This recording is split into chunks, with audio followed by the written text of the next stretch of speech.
Ce soir, si ça vous va bien, on va parler de négociation de crise et de ransomware, parce que par moment, vous pouvez être exposé à ce type de crise. Donc regardez, on est en octobre 2025. Je suis appelé par le dirigeant d'une grosse PME que je connais très très bien. Il est 7h40 exactement. Et il m'explique en fait qu'il a un go live à 9h, c'est-à-dire 1h20 plus tard, la mise à jour d'un logiciel pour des terminaux de paiement, d'accord, qui concerne plus de 8000 caisses, des caisses de paiement.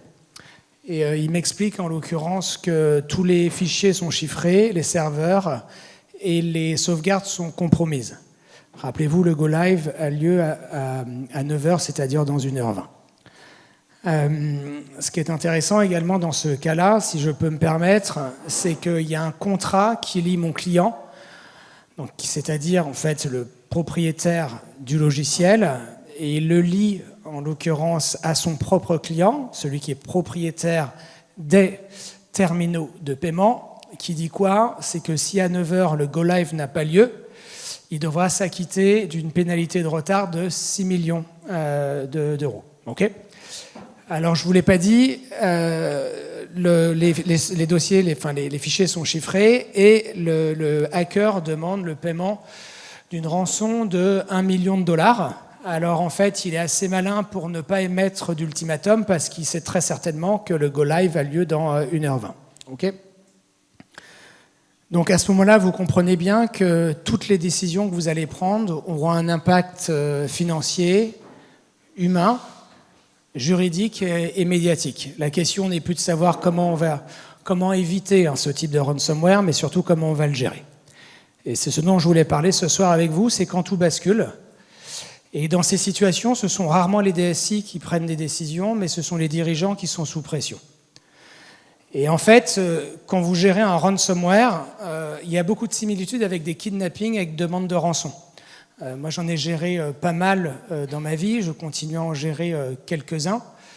Et en fait, vous le savez, quand vous avez une personne qui est prise en otage, généralement, vous avez deux crises à gérer. La première, c'est évidemment l'otage et la famille, et la deuxième, c'est l'organisation en elle-même qui s'effondre.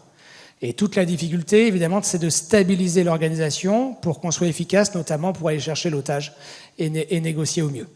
Donc les questions, évidemment, qui sont les nôtres, finalement, c'est comment préserver l'organisation. Est-ce qu'il faut rentrer en négociation et est-ce qu'il faut payer? Des questions qui sont structurantes et que vous posez par moment. Alors, la gestion de crise et la cellule de crise, on pourra en parler pendant des heures.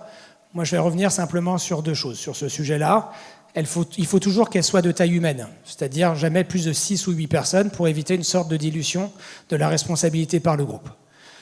Qui on va mettre dans la cellule de crise? Évidemment, on va mettre la cyber, le DSI, la com, le juridique, et puis évidemment, quelquefois des compétences métiers quand c'est nécessaire. Et tout ça, c'est chapeauté évidemment par le directeur de crise. Et vous avez vu, évidemment, je ne parle pas du DG, parce que les erreurs qu'on peut souvent constater, et vous connaissez très bien, c'est que quelquefois, vous avez des décideurs qui sont dans les cellules de crise. Et là, c'est la catastrophe internationale. Le directeur de crise, qui chapeaute la cellule de crise, ne prend jamais de décision stratégique.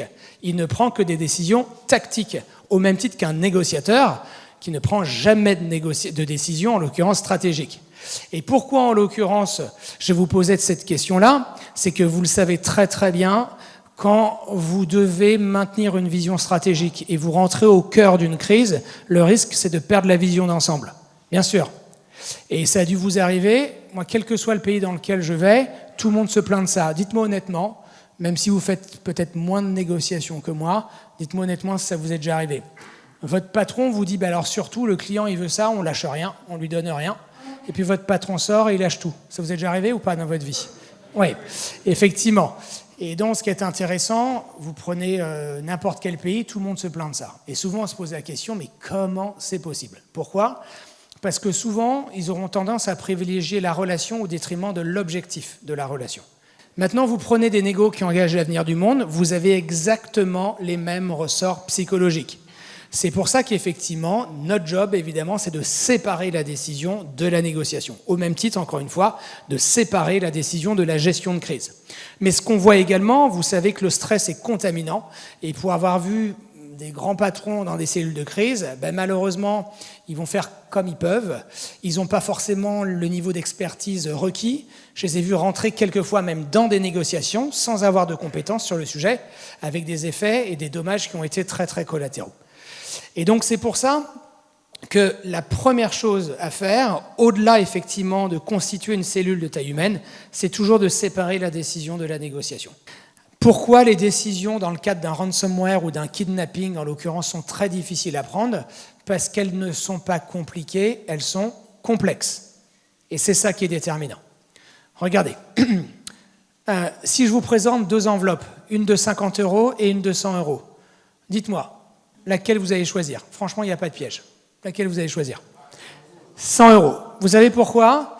Parce que les alternatives sont comparables et parce que le niveau de prédictibilité il est très élevé.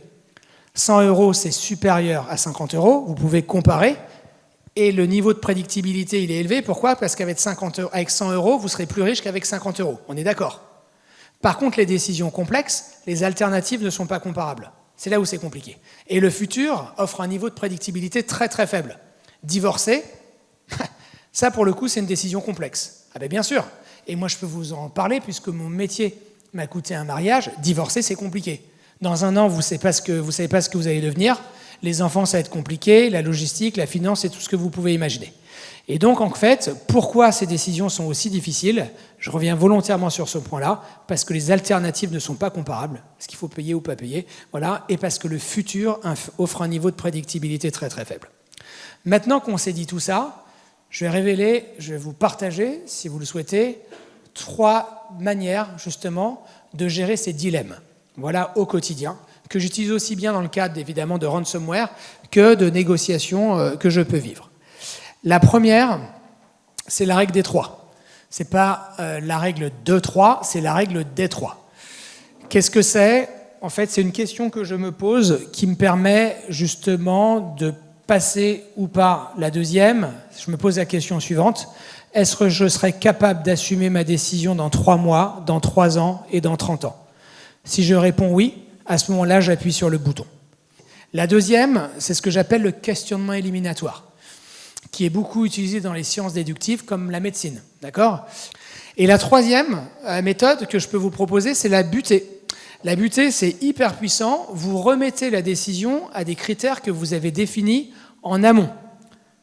Ce qui veut dire que si les critères se produisent, vous avez juste à appuyer sur le bouton. Donc, vous comprenez bien que la butée, c'est là où c'est hyper intéressant, c'est que vous remettez la décision à la suite. Et en fait, c'est ce qu'on avait fait, vous le savez, pour le Go Live à 9h. Okay. Normalement, dans le contrat, à 8h30, on devait appeler le client s'il y avait des soucis. Et en fait, la butée, c'était simple. En l'occurrence, on s'est dit, on négocie jusqu'à telle date, telle heure, voilà. Si en l'occurrence, on n'a pas ce qu'on veut, à ce moment-là, on appellera le client. Et en fait, vous utilisez la butée. Donc, pourquoi je vous parle de tout ça? Je fais gaffe au temps qui nous est imparti. C'est simplement pour vous dire que en France, tous les ans, on a entre 1000 et 2000 ransomware, d'accord, attaques réussies. Donc ça, ce sont les chiffres officieux, qui sont 10 fois plus importants que ceux de l'ANSSI ou des agences qui peuvent piloter tout ça. Dans 60 à 70% des cas, ce sont des PME ou des ETI qui sont touchés. La demande moyenne d'une rançon, c'est entre 200 000 et 2 millions d'euros. Okay, et 90% des ransomware ne sont jamais rendus publics, pour des raisons évidentes.